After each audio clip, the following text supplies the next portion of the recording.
Welcome back. A new bill in Congress would pour $25 billion into the shipyard problem every sea service expert in and out of the government is warning about. Shipyard capacity is too small to support the Navy we have, according to the experts, let alone the Navy we need. Bryan Clark is senior fellow at the Hudson Institute. He's former special assistant to the Chief of Naval Operations and former director of the CNO's Commanders Action Group. He's writing about the shipyard problem in the Hill newspaper with his colleague Timothy Walton. Bryan, welcome. It's great to see you. The shipyard problem is greater, actually, it sounds like, from what you're writing, than the $25 billion that Congress is advocating. Am I reading it wrong? Absolutely, Francis, and thanks for having me on today. Yeah, the SHIPYARD Act actually doesn't really go far enough, I would say. Right now, we've got at least a $21 billion shortfall in terms of the infrastructure on the public shipyards that the Navy owns. That's been identified by the Navy. They have a 20-year plan to address that. And on top of that, you've got a whole training infrastructure that's falling short in terms of preparing new workers for shipyards. And then in the private sector, you've got the shipbuilders who have infrastructure needs of their own to be able to sustain the construction of the current fleet. And then also you've got maintenance yards that are in charge of maintaining and repairing ships that are already in the fleet, and they have existing shortfalls, particularly in dry dock. So there's a need out there that the SHIPYARD Act, I think, starts to tap into, but maybe doesn't fully address. Here's the thing about this that I think should be something people think about.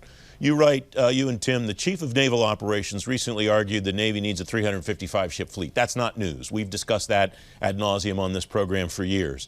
It's not getting its money's worth, though, you write, for the 290 ships it already has. 6,000 extra days per year that surface combatants spend in maintenance rather than on patrol equates to another 16 ships. Fixing this problem puts us over 300 functional ships. As soon as that problem's fixed. Is a 20-year plan that the Navy has fast enough to address this problem?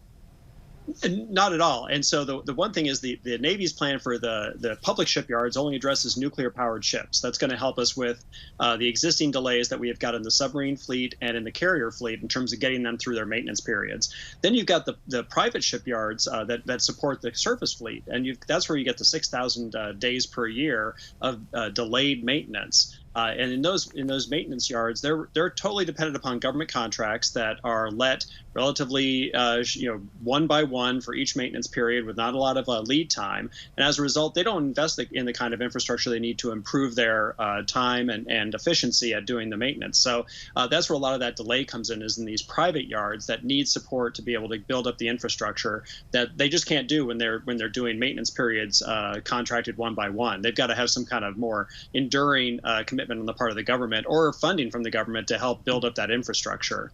Because you're right, it could yield an effective increase in the size of the fleet because these ships aren't sitting in the yards anymore. They're actually out doing their job. The context of this, I think, is important too, Bryan.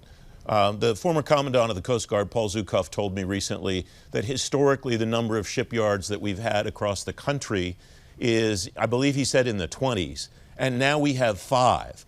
What's led to that deterioration, that decay of capacity, and how quickly is it reasonable to think we could build it back up with this money? Is there incentive for people to open these shipyards in the private sector, or is it up to the services?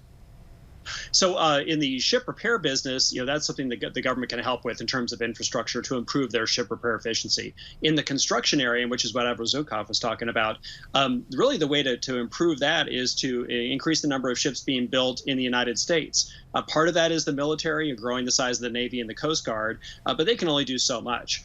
The other part of this is the Jones Act fleet, which is the U.S. domestic fleet that operates between U.S. ports. Those ships are required to be built in the United States. If we could grow the size of that fleet, the size of the U.S. flagged fleet, that would help. There's some initiatives floating around Congress to try and do that by giving stipends to shipping companies if they operate their ships under U.S. flag, and also maybe to supplement the investment they would have to make to build ships in the United States. There's a bill that's currently pending to make LNG carriers be built in the United States. The other part of it is for the government to maybe coordinate its shipbuilding with that of the private sector from the Jones Act, so you can try to give more work and spread it around to a larger number of shipyards to expand the base. The other problem here, and you and Tim addressed this in your piece, is the workforce. If we're going to grow the capacity of the shipyards, there need to be humans to do the work. What's the current state of that workforce, Bryan?